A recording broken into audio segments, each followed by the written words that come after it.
It was a dark and stormy night in Enfield, England. In a small house on the outskirts of town, a family was about to experience a terrifying nightmare. The Hodgson family, consisting of Mother Peggy and her 3 children, Margaret, Janet, and Billy, were a typical family, but their lives were about to change forever.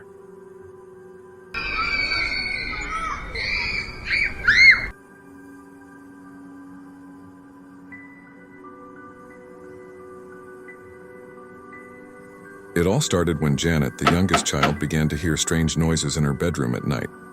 Doors would open and close on their own, and objects would move around without being touched. The family quickly realized that something strange was happening in their home. They tried everything they could to stop the activity, but nothing worked. Came off the floor, or maybe a ½ inch, I should say, and I saw it slide off to the right, about 3.5 to 4 feet before it came to rest. I checked to see whether or not it could possibly have slid along the floor. I placed a marble on the floor to see whether or not the marble would go in the same direction as the chair did, and it didn't roll at all.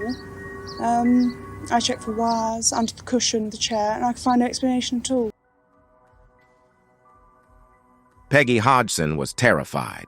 She didn't know what to do. She called the police, but they couldn't find anything wrong. She called the church, but they couldn't help either.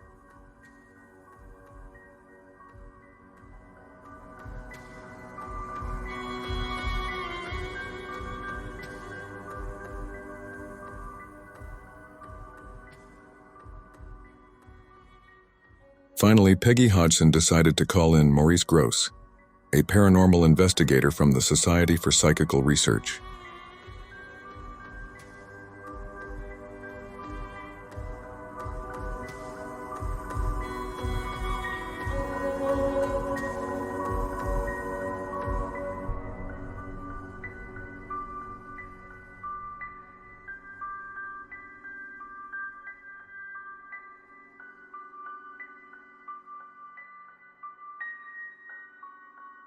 Grosse was skeptical at first, but he soon realized that something supernatural was happening in the Hodgson house.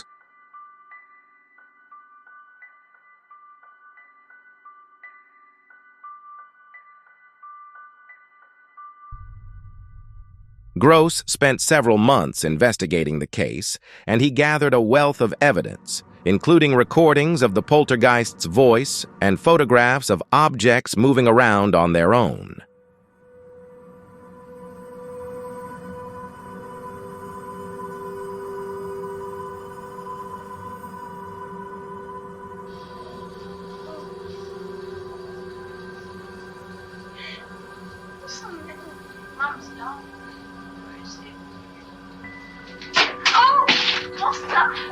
The slipper was thrown across the room and hit the door as I was holding the door. The white slipper hit the door as I was holding the door. He hit me on the leg. Where's the other one? The other one's over here. What sort of a case is this in your experience? Well, I think this is probably the best case this century. In fact, as far as documentation is concerned, it may be the best case of all time. What special aspects make it so? Well, the entity itself has been very, very violent. Now, what happened in this bedroom? Well, I heard a noise downstairs. I come up, and there was the eldest girl on the floor. But the other one's missing. So I look under this bed, I look under this one, and as I stand up, I see it. There she is, across this radio, one leg in the air, and her head hanging down. Just to prove that I wasn't mad, I yelled for my wife to come up to see what I have just seen. But she was asleep.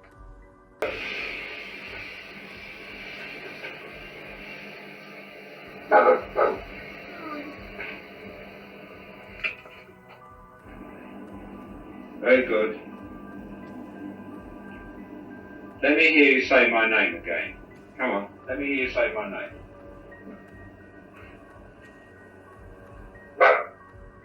Come on, my name's Maurice. Let me hear you say it. Maurice. That was the first time we heard the voice, and since then we've been hearing it again and again, and it's been getting louder and louder. What about the voices? When did the voices start? December the 12th. December the 12th? Yes. And how did they start? Well, one night Mr. Grosse was talking about it about 8:30. He said, all we need now is the voices to talk. Grosse had the opportunity to interview the Hodgson family extensively, and he became convinced that they were telling the truth about what they were experiencing.